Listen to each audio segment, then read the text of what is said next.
Al-Fatihah. A'udzu billahi minasyaitonir rajim. Bismillahirrahmanirrahim.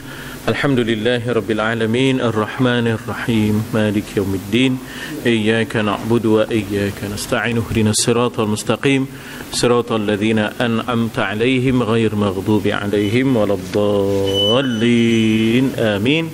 Assalamualaikum warahmatullahi wabarakatuh. Alhamdulillah wassalatu wassalamu ala Rasulillah wa ala alihi wa sahbihi ajma'in. Rabbi syrah li sadri wa yassir li amri wahlul 'uqdah min lisani yafqahu qawli. Subhanak la ilma lana illa ma 'allamtana innaka antal alimul hakim. La hawla wa la quwwata illa billahil aliyil azim. Sebelum ni kita dah baca sedikit sebanyak cerita tentang tajuk tentang syauq, iaitu merindukan Allah Subhanahu wa ta'ala. Dan kita dah lihat bagaimana kesan rindu kepada Allah kepada Siti Zulaikha, ya. Walaupun dia telah dapat hajatnya, iaitu menjadi isteri kepada Yusuf alaihissalam, tetapi lantaran dia sudah tenggelam dalam rindunya kepada Allah, sehingganya tidaklah ia terbawa-bawa kehendaknya kepada makhluk. Sebaliknya dia asyik dengan Allah Subhanahu wa ta'ala, dengan tasbihnya, dengan tahmidnya, dengan zikirnya, sehingga Yusuf pula dalam keadaan terpaksa memanggil Zulaikha, terpaksa memanggil Zulaikha. Sebelumnya Zulaikha yang memanggil Yusuf, tetapi ekoran daripada rindunya Zulaikha kepada Allah, setelah dia bertaubat, dia ubah cara hidup dia supaya kasihnya adalah kasih sejati, kasih hakiki, cintanya adalah cinta yang hakiki, itu cinta Allah. Jadi dengan sebab itu, walaupun sudahnya didapat Yusuf, tapi tidaklah dia tenggelam cintanya kepada Yusuf, tetapi cintanya adalah kepada Allah Subhanahu wa ta'ala. Kesan yang luar biasa, yang menimpa orang-orang yang kasihkan Allah, cintakan Allah, sehingganya ada di antaranya yang maknanya terlalu rindunya kepada Allah sehingga dia tidak dapat mengawal perasaannya lagi, tidak dapat mengawal perasaan rindunya kepada Allah Subhanahu wa ta'ala. Dan hari ini, malam ni, kita nak melihat bagaimana rindunya Aisyah ataupun Asiyah lah lebih tepatnya, rindunya Asiyah, isteri Fir'aun, kepada Allah Subhanahu wa ta'ala, sehingganya segala dera seksa Fir'aun kepadanya tak jadi apa, sebab bagi dia rindunya kepada Allah itu menyebabkan segala bentuk dera makhluk, dera dunia ni jadi ringan, tak ada apa maknanya, sebab kasihnya kepada Allah mengatasi segala-galanya. Orang yang berkasih kan, orang yang berkasih, segala dera-dera dan susah payah tu tak jadi apa, bahkan itu jalan-jalan untuk mendapat kecintaan, jalan-jalan untuk mendapat kasih sayang, jalan-jalan untuk mendapat keredaan. Jadi Asiyah ni tadi, isteri Fir'aun, walaupun terseksa kelihatannya, tapi tak jadi apa. Bahkan ia adalah, baginya itulah cara dia untuk dapat mendampingkan dirinya kepada Allah. Rabbi benili indaka baitan fil jannah wa najjini minal qawmidh zalimin. Ya Allah, binalah bagi aku rumah dalam syurga. Istana Firaun ni tak ada apa, tidak ada apa maknanya. Nothing special, tak ada yang specialnya, tak ada yang lebihnya. Bahkan Rabbi ibnili, bahkan wahai Tuhan, ibnili baitan, binalah bagi aku rumah, baitan fil jannah, Rabbi ibnili indaka baitan fil jannah. Yang aku mau bukan istana Firaun, yang aku inginkan adalah rumah, binakanlah bagiku rumah di dalam syurga. Dan di dunia ni, wa najjini minal qaumidz zalimin, wa najjini min Firaun, selamatkanlah aku daripada Fir'aun dan juga perbuatan orang-orang yang zalimin, ya. Begitu. Jadi kita dah sampai ke muka surat 42, di mana di bawah, ya, diceritakan bahawa Asia, ya. Betul. Nah, diceritakan bahawa Asia, qala al-musannif rahimahullah al-Imam al-Ghazali, ya, wa nafa'na bi'ulumihi fid darain, amin, bahawa Asia isteri Fir'aun merahsiakan dia beriman kepada Allah dan dia beriman kepada Allah, ya, dari Fir'aun. Maknanya dia tidak beriman kepada Fir'aun sebagai Tuhan. Fir'aun mengisytiharkan ana rabbukumul a'la, tetapi Asia menyatakan wa najjini min Fir'aun, selamatkanlah aku daripada Fir'aun ni. Maknanya dia bukan Tuhan, ya, bahkan dia adalah qaumiz zalimin, maka selamatkan aku. Dia beriman kepada Allah. Setelah Fir'aun mengetahui keimanan isterinya Asia, ia perintahkan para pengawalnya untuk mendera dan menyeksa isterinya, ya. Begitulah maknanya Fir'aun punya sikap. Dia menggunakan apa yang disebut sebagai apa, ya, quwwatul ataupun mantiqul quwwah. Dia menggunakan mantiq, logik kekuatan yang ada pada dia, logik kuasa yang ada pada dia. Dia panggil apa? Dia panggil mantiqul quwwah. Sepatutnya ialah quwwatul mantiq, ya, quwwatul mantiq, iaitu kekuatan logik yang ada pada Asia, ya, kekuatan kebenaran yang ada pada Asia, kekuatan kebenaran yang ada pada Musa. Tapi oleh kerana Fir'aun tak guna quwwatul mantiq, dia guna mantiqul quwwah. Bagi dia apa? Bagi dia might is right. Siapa berkuasa, dia sentiasalah betul. Bukan right is might. Sepatutnya siapa yang betul itulah kekuasaan dan kekuatan, ya tak? Right is might. Right is might maknanya kalau siapa benar, dialah yang kuat. Sebaliknya mereka menggunakan might is right. Siapa juga yang berkuasa, dialah yang sentiasa benar. Begitulah Fir'aun. Jadi walaupun bila berdebat dan berhujah, ternyata dia kalah dan tukang-tukang sihirnya kalah, tapi dia tak mau tunduk kepada kebenaran, ya, tak mau tunduk kepada kebenaran.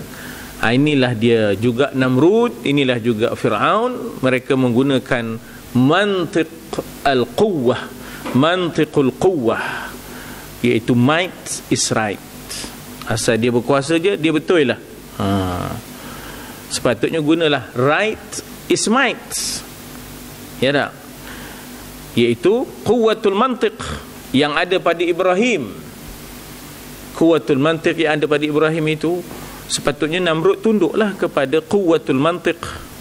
Sepatutnya Fir'aun tunduklah kepada quwwatul mantiq yang ada pada Nabi Musa. Tak mau, ya tak? Tak mau. Jadi mereka menggunakan kekuasaan yang ada, maka Asia didera, ya, diseksa dengan macam-macam seksaan. Antaranya yang disebut wa fir'auna dzil autad, ikat kaki tangan, 4 penjuru yang bertentangan, ya, baringkan atas padang pasir, ikat kaki tangan 4 penjuru yang berasingan, ya. Kemuncaknya tarik kuda, tarik kaki tangan, ya, maka berkecil 4, habis putus tangan, putus kaki, ya. Itu wa fir'auna dzil autad alladzina taghaw fil bilad, yang melampau, ya, melampau batas, ya, di negeri Mesir itu, ya, di negeri yang disebut sebagai Kinanah, ardul Kinanah. Wa fir'auna dzil autad alladzina taghaw fil bilad fa aktharu fiha fasad, maka mereka memperbanyakkan kefasadan, kerosakan, fasad. Kita tak sama dengan Volkswagen tu. Volkswagen tu Passat, P-A-S-S-A-T. Jangan kita pula keliru. Fasad kata kita, itu Volkswagen tu Passat kata kita ya, rosak kan, itu PASSAT saja sebutlah, jadi bukan apa kan, saja sebut je ya tak. Kau cikgu nak nukar insya-Allah ya. Fasad ya tak. Tapi fa aktharu fiha al fasad, Tuhan kata fa sabba alaihim rabbuka sauta azab. Sabba ni maknanya dituang atas mereka ya, seolah-olahnya azab itu cairan yang panas ya, dituang ke atas mereka, tetapi diguna perkataan saut. Saut itu cemeti ya. Saut juga dengan makna cemeti, azab ya. Kilat, pantas ke atas Fir'aun itu tadi. Jadi seksa dengan pelbagai seksaan. Lalu Fir'aun berkata, ya tak, murtadlah engkau, kembalilah kamu kepada agama nenek moyang ya tak. Kembalilah kamu kepada agama nenek moyang. Asyah tidak mau. Segera tubuh Asyah diikat pada beberapa pancang kecil dan Fir'aun mengherdik, murtadlah engkau. Asyah berkata, engkau tahu jiwa ragaku dalam penjagaan Allah. Jiwa dan raga ya. Raga tu yang di luar, jiwa tu yang di dalam. Jiwa, raga. Raga tu jasad. Jiwa tu yang di dalam ni, jiwa raga ya. Maknanya kamu pun tahu jiwa ragaku dalam penjagaan Allah, penjagaan Allah. Wallazi nafsi biyadih, demi diriku di dalam penjagaannya, iaitu penjagaan Allah. Kamu potonglah aku, tidak akan menghilangkan cinta aku kepada Allah. Jadi tajuk kita tu begitulah. Dia hendaknya, Asyah hendaknya ialah berjumpa dengan Allah. Cara macam mana? Mati syahid ke, ya tak? Mati sakit ke, yang penting berjumpa dengan Allah. Kekasih nak jumpa kekasih. Itu dia. Cinta, bila sebut cinta, datanglah kasih. Orang yang bermain cinta tu kan kekasih. Jadi yang penting kekasih nak jumpa kekasih. Caranya itu ya, ada yang kanser, ada yang kena potong kaki ya, ada yang syahid, ada yang syakit. Tengok, dia tak kisah ya dah. Al mautu wahid wa in ta'addada al asbab. Al maut wahid, mati itu tetap satu. Wa in ta'addada, walaupun berbilang-bilanglah asbab. Sebab-sebab tu macam-macam. Ada kencing manis, ada darah tinggi ya dah. Macam-macam lah. Tapi al maut wahid, mati itu tetap satu je. Walaupun caranya ada yang aksiden, ada yang meletup sampai terbang.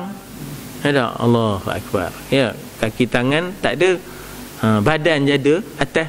Badan je ada pada seat ya. Badan je ada pada seat. Maknanya yang diceritakan bagaimana pilot Wan Imran tu, kaki tangan tak ada. Badannya ada terikat pada seat tu. Badannya ada terikat pada seat tu tak. Jadi mati ni tetap satu, walaupun sebabnya ta'addadal asbab. Ta'addadan makna berbilang-bilang sebab. Jadi bagi Asyah yang penting ialah dia nak berjumpa Tuhan. Salurannya tak ada lain kematian. Cara matinya ya mati mulia, aish azizan au mut syahidan ya tak.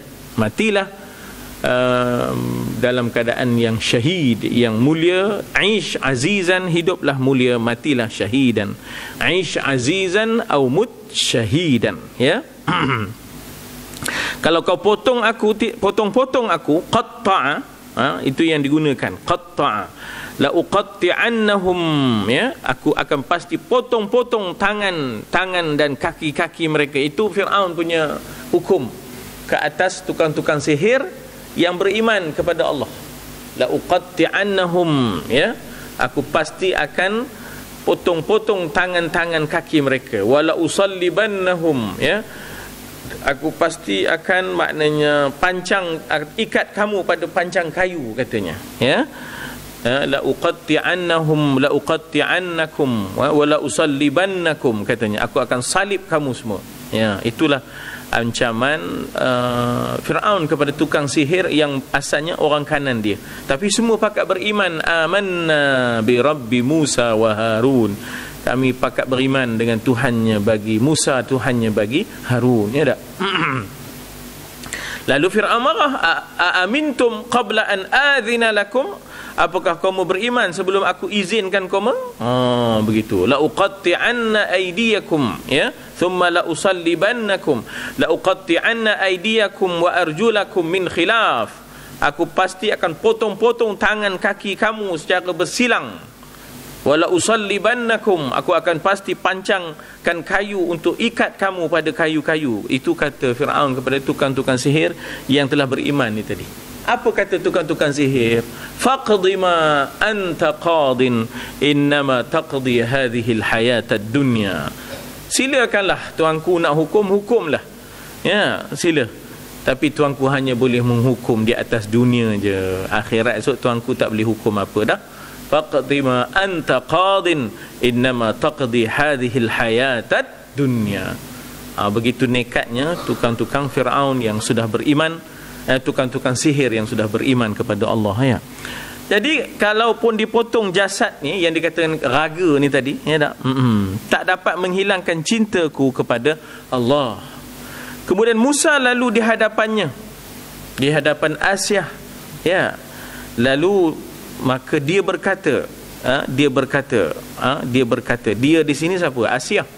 Asyah berkata, "Ya Musa, ikhbirni, khabarkan kepada aku, apakah Tuhanku redha au ghadiba au radiya?" Adakah Tuhanku redha atas apa yang aku buat ni, ataupun ghadiba alayya, ataupun murka atas aku? Musa menjawab, ya Asiyah, innal malaika, sesungguhnya semua malaikat langit merindukan dan Allah memuji engkau di atas perbuatanmu. Jadi ini pandangan wahyu, pandangan ini pandangan, ya, kita kata Rabbani. Kalau pandangan kita mungkin lain, apalah sia nolak tua. Kalau pandangan kita lah, ya tak, apalah sia nolak tua. Siah mana? Asiah lah. Elok duduk dengan Fir'aun. Boleh juga hidup moncoh mewah, ya tak, gelang sana, rantai sana, subang sana, ya tak, apa mencari penyakit. Itu kata kita. Tapi pandangan wahyu lain, ya tak, pandangan wahyu, pandangan Rabbani lain, ya tak. Pandangan, ya, agama ialah aish azizan au mut syahidan, hiduplah mulia atau mati syahidlah. Daripada hidup bercerminkan bangkai, lebih baik mati di kandung tanah. Ya tak? Hidup, kata dia menghidup tapi bangkai, ya tak? Bangkai. Apa namanya? Langsung tak ada pegangan, langsung tak ada prinsip, ya. Maka Musa menjawab, wahai Asia, semua malaikat langit merindukan engkau, wahai Asia. Allah memuji atas apa yang engkau lakukan. Maknanya engkau sanggup mati dibunuh jasadmu demi, ya, kekasihmu, iaitu Allah. Dia berkata, mintalah kepadaku, akan ku penuhi. Maknanya Nabi Musa berkata, Allah menyebut, maknanya is'alni, ataupun lebih kalau kita kata bahawa, ya, maknanya mohonlah apa juga, ya, mohonlah apa juga, nescaya ujibu da'watad da'i, ya tak, aku akan penuhi. Begitu kata Allah kepada Nabi Musa kepada Asia, ya tak. Jadi nampaknya di situ Nabi Musa tidak ambil, kita kata polisi apa? Polisi ofensif. Ofensif ni maknanya menentang Fir'aun secara agresif. Pasal Musa dan Bani Israel berada di pihak yang lemah. Nak perang macam mana? Fir'aun punya tentera 600,000. Jadi pendekatannya lebih kepada pendekatan defensif. Tak boleh buat apa, hanya boleh berdoa, hanya boleh bermunajat, ya. Lalu maknanya hubungan Nabi Musa dan pengikutnya dengan Allah berterusan. Itu yang penting. Itu pendekatan. Jadi maknanya saat kita lemah itu pendekatannya lebih kepada defensif. Belum ada kekuatan di Mekah misalnya, itu defensif. Tapi bila dah sampai Madinah barulah adanya, bila di Mekah tu defensif. Bila di Madinah tu bila dah ada kekuatan sendiri, barulah ofensif, ya tak. Secara maknanya berani berdepan lah, ataupun kita kata berperang lah. Di sini doa lah. Doa silahul mu'min. Doa itu adalah senjata orang mukmin. Silah, Arab panggil silah, Kita kata silat. Silat tu sebagai satu senjata lah. Ya tak? Tak termasuklah silat pulut. Jadi doa silah dipanggil silahul mukmin. Silat kata kita, ya tak? Silat, ya. Doa itu silah al-mukmin, ya. Dengan ha pedah, ya, silah. Jadi Allah memuji, bahkan dia berkata, mintalah kepadaku dan aku akan penuhi apa juga. Lalu Asyah pun berkata, jadi doa Asyah ni dirakamkan dalam surah Tahrim ayat 11. Ya, Rabbi bnili 'indaka baitan fil jannah wa najjini min fir'aun wa 'amalihi wa najjini minal qaumiz zalimin. Surah Tahrim ni juzuk 28 ya. Juzuk 28. Ingat. Dekat dengan sekali dengan surah Talaq, surah Tahrim, iaitu juzuk 28 tak silap. Kisah Tahrim ni maknanya bila mana Nabi mengharamkan madu yang diperbuat daripada tamar. Bukan madu ya, minuman yang dibuat daripada tamar yang diperam. Madu lah, madu tamar ya. Madu tamar. Jadi Nabi mengharamkan diri dia tu pasal nak ambil hati salah seorang isterinya yang cemburu, ya, yang cemburu. Turun ayat menegur, ya ayuhan nabi lima tuharrimu ma ahallallahu lak tabtaghi mardata azwajik. Ya, wahai nabi, kenapa pula kamu mengharamkan lima tuharrimu ma ahallallahu lak, apa yang Allah halalkan bagi kamu, kamu pula nak pandai-pandai nak haramkan. Ya tak? Tabtaghi mardata azwajik, semata-mata kerana nak mencari keredaan isteri. Jadi Allah tegur Nabi, jangan kena kontrol oleh queen. Nabi itu king, jangan kena kontrol oleh queen. Ya tak? Itu yang surah Tahrim tu. Tapi yang subuh-subuh tu tarhim, bukan tahrim. Udah silap antara ra dengan ha, mana dulu mana kemudian. Ya tak? Kalau yang subuh tu tarhim, rahama yurahimu tarhim, ya arhamar rahimin irhamna. Ya tak? Dia macam bermunajat lah, kasihanilah kami ya Allah, engkaulah yang mengasihi daripada segala yang mengasihi. Irhamna, ya, kasihanilah kami ya Allah. Itu tarhim.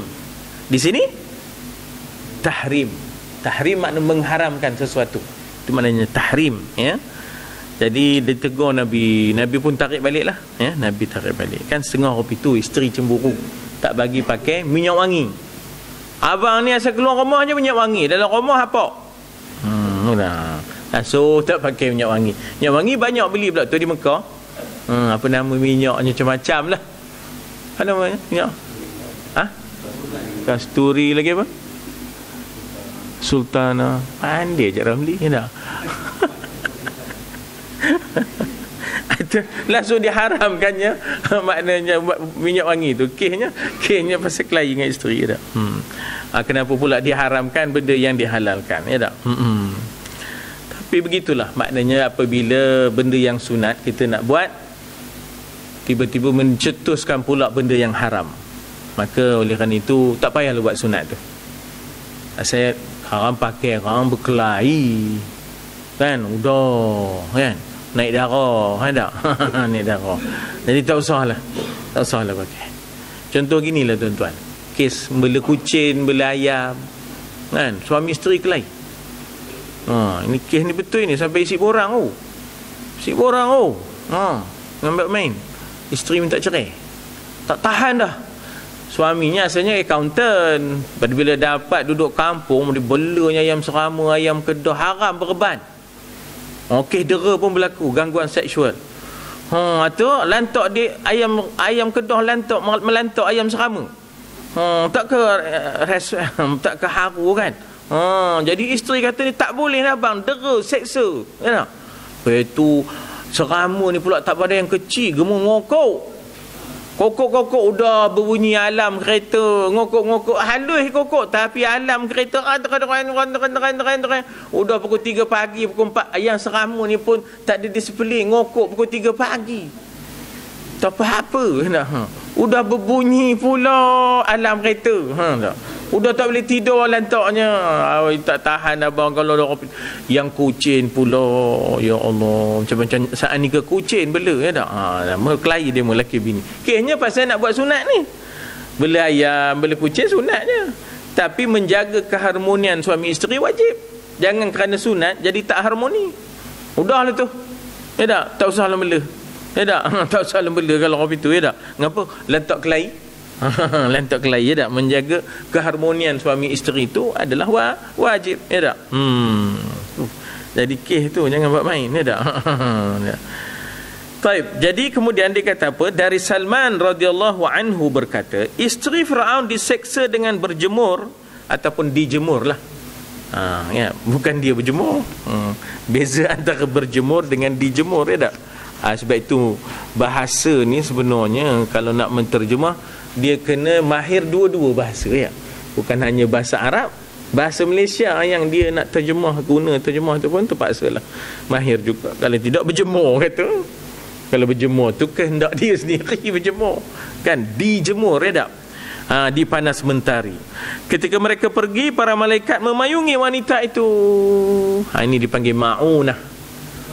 Ma'unah tu ialah pertolongan Allah kepada orang yang yalah, maknanya kalau soleh dia jadi karamah. Di sini Asiah ni kita kata solihah lah. Ya, solihah boleh jadi karamah lah. Naik daripada ma'unah menjadi karamah. Ya tak? Jadi itulah karamah. Karamah tu orang Melayu kata keramat. Karamah tu makna kemuliaan. Daripada karim. Karim tu mulia. Ya, karim ya mulia. Jadi maknanya dari situlah timbulnya karamah. Ya, karamah tu makna keramat kata kita ya tak. Sampai ada kampung namanya Datuk Keramat ya tak. Jadi para malaikat memayungi wanita itu dengan sayapnya ya. Dan si Asiah ni tadi melihat rumahnya sudah tersedia di dalam syurga. Tak payah tunggu-tunggu. Udah nampak dah. Ya, tak payah tunggu-tunggu, udah nampak dah. Sebagaimana doanya. Jadi maknanya doa orang yang kena zalim tu mustajab. Ittaqu da'watal mazlum. Takutlah kamu doa orang yang kena zalim. Falaisa bainahu wa bainallahi hijab. Tidak ada antara dia dengan Allah sebarang hijab. Tak ada hijab, tak ada, terus je ya tak. Mustajab. Dan diriwayatkan daripada Abi Hurairah radhiyallahu anhu bahawa Firaun merentangkan isterinya pada 4 pancang. Dia panggil autad ya. Kalau satu dia panggil watad ya. Kalau satu ialah watad, jamaknya autad ya. Jamaknya autad. Jadi arba'ah autad. Kan wal jibala dalam surah amma yatasaalun alam naj'alil arda mihada, kan hujungnya wal jibala autada. Jibal ialah gunung, bukit, gunung. Jibal menjadi pasak-pasak ya, menjadi pasak bumi ya. Wal jibal peranan bukit, gunung ganang kata Allah dalam Quran surat amma yatasaalun surah Naba ialah autad. Autad ni maknanya ialah pasak-pasak bumi. Kalau rumah kita cabut pasaknya, dia mula goyang kan. Bumi ni pun begitulah, bila dicabut pasaknya, asalnya ada bukit, asalnya tiba-tiba dah tak ada. Bukit Gombak, bukit antarabangsa, bukit Kinrara, bukit Kancil, bukit apa, dah tak ada. Dah semua jadi development, housing dan sebagainya. Mulalah ya tak, mulalah problem ya tak. Sebab wal jibala autada. Jadi dalam polisi perbandaran Islam, bukit tak boleh ganggu. Kalau tengok Damsyik ke, tengok Kahirah ke, tengok Baghdad ke, dia pun tak ganggu bukit. Biarkan dia ya, jangan diubah bukit tu ya, jangan diubah bukit. Tapi kapitalis ni apa tak dibuatnya ya, kapitalis ni apa tak dibuatnya. Kalau di negara-negara kapitalis ini habis dengan bukit-bukit pun angkat demo lebur ya tak. Kita tak tahulah Kuala Kangsar Baru esok. Kuala Kangsar Baru dekat Simpang Lawin atas bukit. Ya tak? Udah tarah dia mula bukit tu. Udah tarah dia mula bukit. Ya tak? Nah, itu Kuala Kangsar Baru. Ya tak? Okey, jadi katanya apa di situ, bahawa Firaun merentangkan isterinya pada 4 pancang dan dibiarkan di bawah panas mentari. Asyah pun menghadap mukanya ke langit. Lalu ia berkata, Rabbi, wahai Tuhan, ibnili baitan, bangunkan untukku di sisimu rumah, ya, indaka baitan fil jannah, di dalam syurga. Dalam keadaan begitu. Jadi maknanya kita kata, Salman mengatakan dia dipayungi oleh malaikat. Abu Hurairah mengatakan bahawasanya dia berdoa untuk dapat rumah ganti istana di dalam dunia ini, gantikan dengan rumah di dalam syurga. Ya. Hasan Al-Basri berkata, ya, Hasan Al-Basri ialah tabi'in. Ya, Hasan Al-Basri ialah tabi'in. Maksudnya yang sempat jumpa sahabat tapi tak sempat jumpa Nabi. Syaratnya mereka beriman dan mati dalam iman, barulah jadi tabi'in, barulah jadi maknanya tabi'in. Kalau dia tiba-tiba murtad, tak boleh tarik balik. Tarik balik gelaran tabi'in itu. Nah. Kemudian Allah menyelamatkan, kata Hasan Al-Basri, dia kadang-kadang disebut Basri, kadang-kadang disebut Bisri. Basri itu kepada Basrah lah. Ya, Basrah, Kufah, iaitu di Iraq. Ya. Kemudian Allah menyelamatkan dan mengangkatnya ke syurga. Ini kelebihan orang yang mati syahid. Qila dakhulil jannah. Ya tak? Dikatakan kepadanya, masuklah kamu ke dalam syurga. Lala, ya. Orang Kelantan kata lala, makna masa itu juga. Masa itu juga rohnya dibawa ke syurga. Tak dandan dah. Ya, tak dandan dah. Syahid saja terus dibawa ke syurga. Ini roh orang syuhada. Itu yang doa kita, wa amitna bi mautish syuhada tu. Amin. Walaupun tak berani juga. Amin juga, mati syahid tak berani juga. Ya tak? Amin. Amitna bi mauti syuhada. Mula kita pergi ke Gaza, kata, betul. Hutang tak selesai lagi. Hutang banyak lagi kan. Hutang banyak lagi. Jadi maknanya yang tak berhutang pun kata ada hutang. Pasal nak suruhnya pergi ke Gaza, ya tak? Suruh pergi ke Gaza. Arab panggil Gaza. Kita sebut Gaza lah ikut orang putih. Orang putih kata Gaza. Ya tak? Arab sebut Gaza, tempat di mana lahirnya Imam Syafi'i. Imam Syafi'i lahir di Gaza. Umur 6 tahun ayahnya meninggal. 6 tahun ke 5 tahun gitulah. Bawa di maknya balik ke Mekah, pasal keturunan asalnya Mekah, Quraisy. Ya, keturunan dari Quraisy. Ya tak? Masa itu kan ada sempadan. Ya, masa itu khilafah, mana ada sempadan? Ya, tak ada sempadan. Bawa ke Mekah, ya tak? Sampai umur 9 tahun di Mekah tu, umur 6 tahun 7 tahun dah mula ngapal Quran dah. Hafal dah. 10 tahun maknya suruh ngaji di Madinah dengan Imam Malik. Dia adalah anak murid Imam Malik. Dan Imam Syafi'i guru kepada Imam Hanbali. Imam Syafi'i guru kepada Imam Hanbali, Ahmad ibn Hanbal. Dan Imam Syafi'i adalah murid kepada Imam Malik. Hari lahirnya Imam Syafi'i, hari itulah meninggalnya, ataupun Arab pun sebut wafat je lah, wafatnya Imam Abu Hanifah Hanafi di Baghdad. Jadi tak sempat lah. Tak sempat. Imam Malik sempat dengan Imam Abu Hanifah lah. Ya. Cuma di Baghdad, Imam Abu Hanifah di Baghdad, Imam Malik di Madinah. Imam Syafi'i merata Mekah, Madinah, Baghdad, Yaman, Mesir. Sudahnya meninggal di Mesir lah. Makamnya di Mesir. Ya tak? Dia mencari sahabat, dia mencari tabi'in, dia mencari tabi'in. Maknanya anak-anak murid susur galur tu dicarinya. Susur galur anak-anak murid sahabat-sahabat ni dicarinya. Begitulah Imam Syafi'i. Dia gemuk belayar, berjalan untuk mencari sanad dan guru-guru yang menjadi susur galur murid-murid sahabat ni tadi. Itu pesen Imam Syafi'i, ya. Nah. Jadi katanya apa di situ, Allah selamatkan, Allah angkat dia ke syurga. Begitulah juga Sayyidina Ja'far At-Tayyar. Sebab itu gelarannya pun Tayyar, Tayr. Ya, burungnya. Kelihatanlah sayap malaikat membawa rohnya ke dalam syurga, ya tak? Iaitu Sayyidina Ja'far ibn Abi Talib yang dipancung tangan kanannya, dipancung tangan kirinya kerana membawa panji Islam, ya tak? Dan ia makan minum dengan senang lenang, maknanya dalam keadaan makan dan minum hani'an mari'an, Arab sebut, ya tak? Hani'an mari'an, sonok lagi sedap, ya tak? Begitulah hani'an mari'an. Orang Arab begitulah kalau kita makan, ya, dia akan sebut hani'an mari'an, ya, seronok lagi sedap, ya, seronok lagi sedap, gitu, ya. Nah, hal tersebut merupakan dalil bahawa memohon pertolongan kepada Allah, berlindung kepadanya, memohon keselamatan kepadanya dari segala kesulitan dan bencana adalah perbuatan orang yang soleh. Jadi perbuatan orang yang soleh, dia mengadu kepada Allah, ya, dia mengadu kepada Allah, ya tak? Apa kata seorang pemimpin Palestin, ya tak? Dia kata, yalah, kita mengadu kepada Allah, ya tak? Maka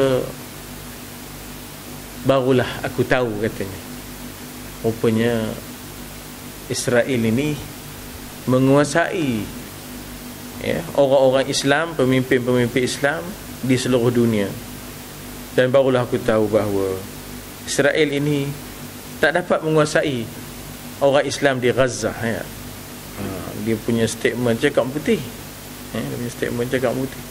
Dengan peperangan ini tahulah aku bahawasanya rupanya Israel ni menguasai orang Islam di seluruh dunia, tapi tak dapat menguasai orang Islam di Gaza, katanya. Dapat menguasai pemimpin-pemimpin Islam di seluruh dunia, tapi tidak dapat menguasai orang Islam di Gaza, kata dia, ya. Kerana bergantungnya kami kepada Allah, gitu. Jadi begitu, ya, maknanya bagaimana memohon keselamatan, antas salam wa minkas salam, ya tak? Wa ilaika ya'udus salam. Itu adalah perbuatan orang yang soleh dan adab orang-orang mukmin. Anda bukan menyerondoi tak tentu kira kepada manusia, ya tak? Pantang je, ya tak? Pantang suara je, ya.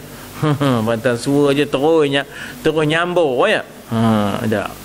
Dengan Allah tu nombor satunya, ya tak? Dengan Allah tu nombor satunya. Allahu Akbar. Habis di situ masuk bab yang ke-11, ta'ah dan mahabbah kepada Allah dan Rasul.